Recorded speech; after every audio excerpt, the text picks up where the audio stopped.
keadaan jiwa kita, hati kita, perasaan-perasaan kita sudah lebih dulu bahkan pernah dirasakan oleh Nabi Muhammad SAW.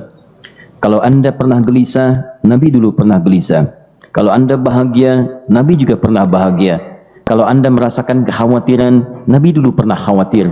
Dan miniatur kehidupan kita sudah dicontohkan dalam perjalanan kehidupan Nabi Muhammad SAW agar kita bisa belajar mengatasi problematika kehidupan.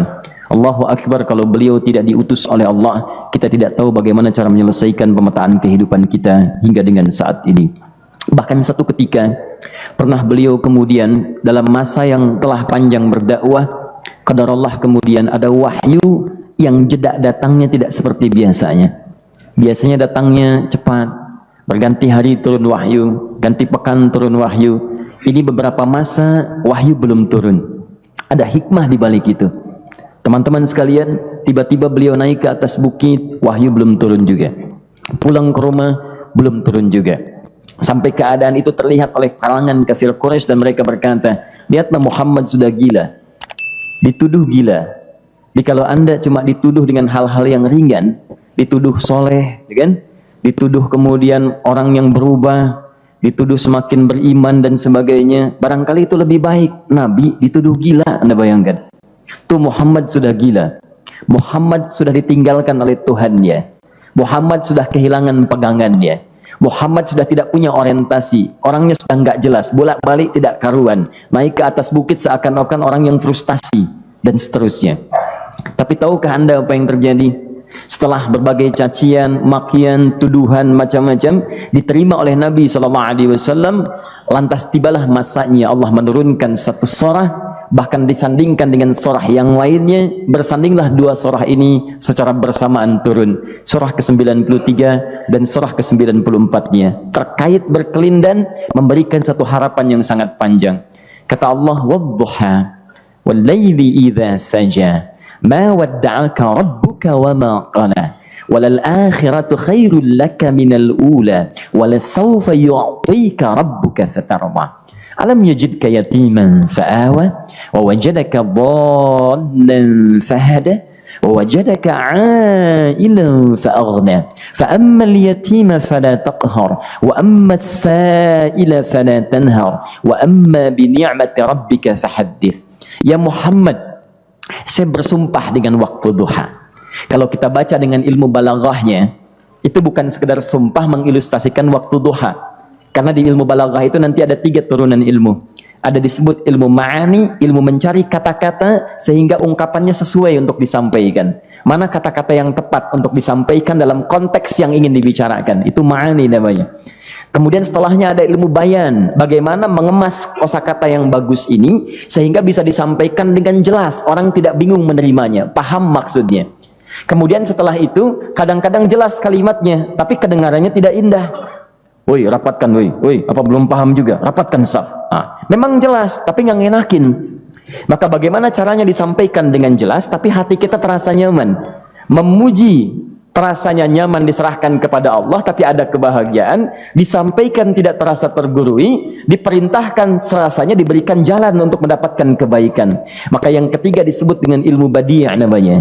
Ilmu menghiasi kalimat yang disampaikan sehingga terasa dengan nikmat. Turunannya nanti ada majaz namanya. Mengambil sebuah kalimatnya untuk diposisikan pada kalimat yang nyaman disebut dengan kinayah turunannya. Maka teman-teman kata Allah, wadduha, diterjemahkan demi waktu duha, bukan sekedar waktu duha, karena duha itu ada cahaya yang indah, dirasakannya enak. Antum keluar waktu duha kan enak tuh, berjemur, kata orang Sunda moyan gitu kan, datang, bahkan sampai dianalisis ada vitamin D-nya bisa terasakan ya. Kemudian setelah itu ada kenikmatan, enak suasananya, seakan-akan dunia milik sendiri, yang lain numpang.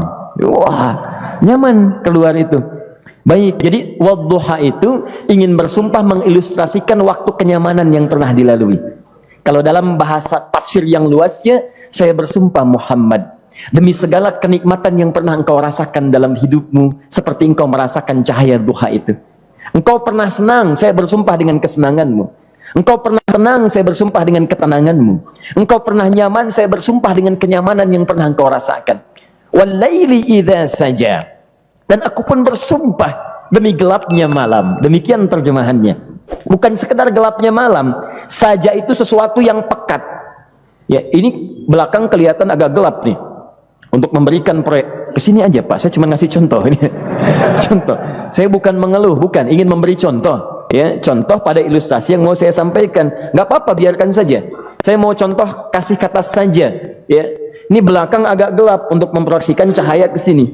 Tapi yang mau saya sampaikan, kalau gelapnya begitu pekat, semua cahaya ini nggak ada. Cahaya nggak ada nih, sama sekali tidak kelihatan. Saya mau tanya pada Anda, beraktivitasnya mudah atau sulit? Mudah nggak menemukan sendal Anda di luar? Belum tentu. Menemukan jalan keluar pun belum tentu mudah. Anda mesti meraba-raba jalan. Anda mesti kemudian melihat sesuatu dengan pandangan mata hati Anda. Raba, dan sebagainya. Sampai menemukan jalan, itu pun belum tentu benar. Itulah yang disebut dengan gelapnya malam saja pekat. Kadang-kadang ada orang yang menghadapi satu kesulitan yang pekat, suasananya siang, cuman karena masalahnya begitu pekat, seakan-akan membuat diri dia gelap. Jalan susah, limbung gitu. Kenapa gelap ya? Padahal terang. Karena masalah menggelimuti dirinya, seakan-akan dia diselimuti masalah yang gelap. Bimbang dia, makan nggak enak, minum nggak nyaman, dan seterusnya. Ya, biasanya makan ayam tenang, ini dikasih yang lebih enak juga rasanya pahit, nggak enak zamannya. Maka kalau kita ilustrasikan dalam suasana tadi, Muhammad, saya bersumpah, engkau pernah hidup nyaman, ataupun engkau mengalami masalah yang sangat pekat dalam kehidupan. Engkau alami sesuatu yang dahsyat, sampai engkau bingung, bimbang, pekat, mereka menuduhmu dengan macam-macam. Ma wadda'aka rabbuka wa ma qala. Saya pastikan kepadamu, dalam keadaan nyamanmu seperti dulu, ataupun engkau bimbang seperti sekarang, Tuhanmu tidak akan pernah meninggalkanmu ataupun menuduhmu gila. Orang-orang yang dekat dengan Allah Subhanahu wa ta'ala, maka Allah akan menjaganya, baik dalam keadaan yang tenang dan nyaman, ataupun dalam kesulitan yang luar biasa. Walal akhiratu khairul laka minal ula. Nanti saya akan tunjukkan kepadamu, jika kamu telah tabah dan sabar menerima cacian mereka, menerima tuduhan mereka, nggak apa-apa, ini kan muqaddimah. Masa kamu masih panjang. Kamu masih panjang dalam berdakwah, kehidupan kamu masih panjang membawa tugas dan misi. Kalau kamu belum bersabar pada yang sekarang, bagaimana dengan yang di masa depan? Tapi saya pastikan kepadamu, jangankan yang seperti ini, masalah pekat yang paling hebat pun kamu akan hadapi, yang membuat kamu sedemikian sulit lebih daripada ini, yakinkan pada jiwamu, aku tidak akan pernah meninggalkanmu.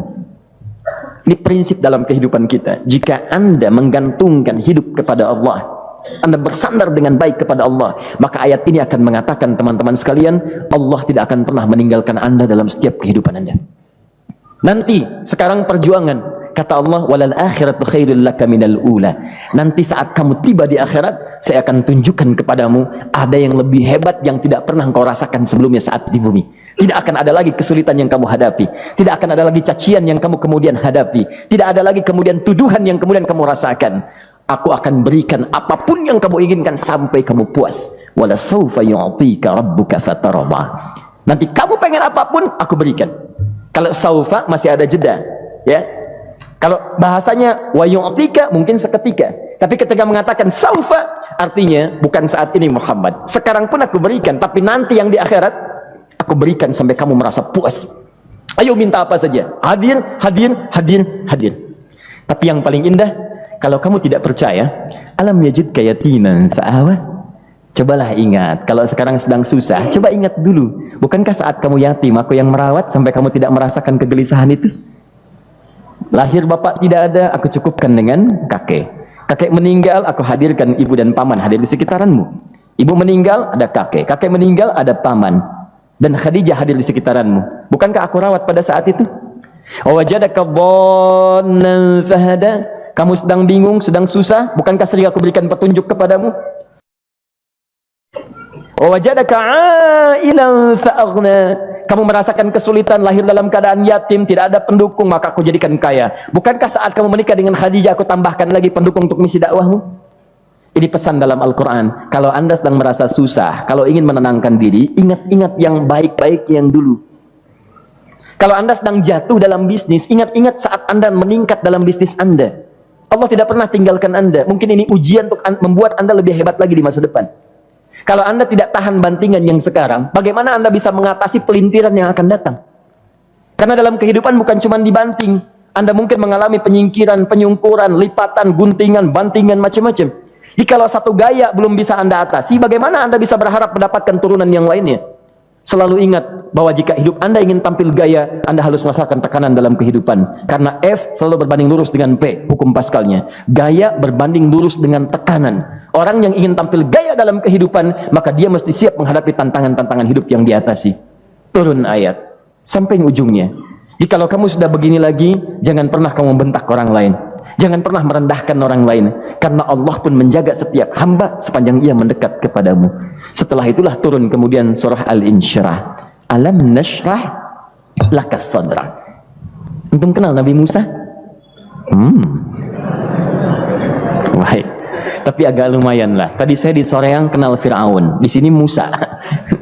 Baik, alhamdulillah. Perhatikan ya, dahsyatnya pemberian Allah kepada Nabi Muhammad SAW.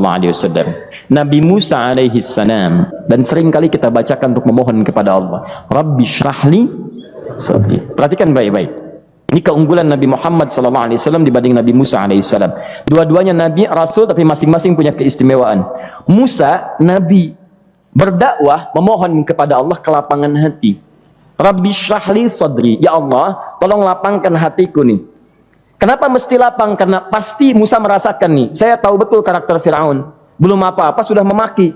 Kalau orang yang hatinya tidak lapang, tidak akan tahan dengan makian, keluarlah kemudian balasan yang tidak digambarkan sebelumnya. Fir'aun tuh kasar. Kasarnya bukan sekedar kasar, bahkan saking kasarnya bisa berujung pada eksekusi kematian. Saya contohkan tadi di sore yang ini, saya nggak suka dengan rambutnya nih, kata Fir'aun. Bukan nyuruh nyukur mas, tolong pisahkan kepala dari badannya. Gitu gayanya tuh, Fir'aun. Ya, bukan nggak ngenakin, susah dengan Fir'aun itu. Jadi kalau belum apa-apa datang Musa ke situ, hatinya tidak seluas samudra, hatinya tidak lapang, cuman seluas gelas, tidak akan sabar menerima cacian Fir'aun.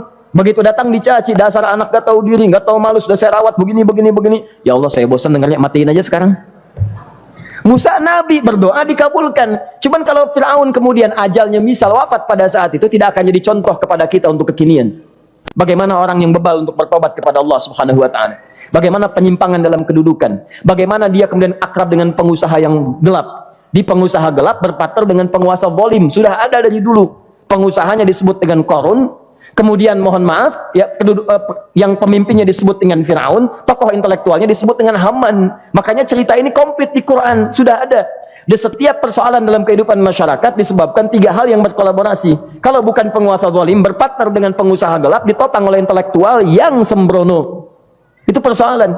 Jadi kalau ada sekarang intelektual menyalahgunakan kepintarannya, dia terlambat, sudah ada Haman dulu.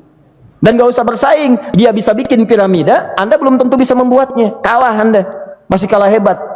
Ya, jadi kalau dititipkan sesuatu, jangan disimpangkan. Yang ingin saya sampaikan, Musa mengatakan Rabbi syrahli sadri. Nabi berangkat berdoa dikabulkan oleh Allah. Nabi Muhammad belum minta, turun ayat Alam nashrah laka sadra. Yang ini minta Rabbi syrahli sadri. Nabi Muhammad alam nashrah laka sadra. Muhammad, mulai dari peristiwa sehingga engkau akan lebih sabar lagi menerima tantangan-tantangan dakwah. Mulai sejak itu jangankan dimaki, dilempar batu di Taif. Dari Mekah pergi ke Taif dengan Zaid, kemudian sampai di Taif mendapatkan sesuatu yang tidak dibayangkan sebelumnya. Kalau cuma dihentikan saat mengajar, wajar.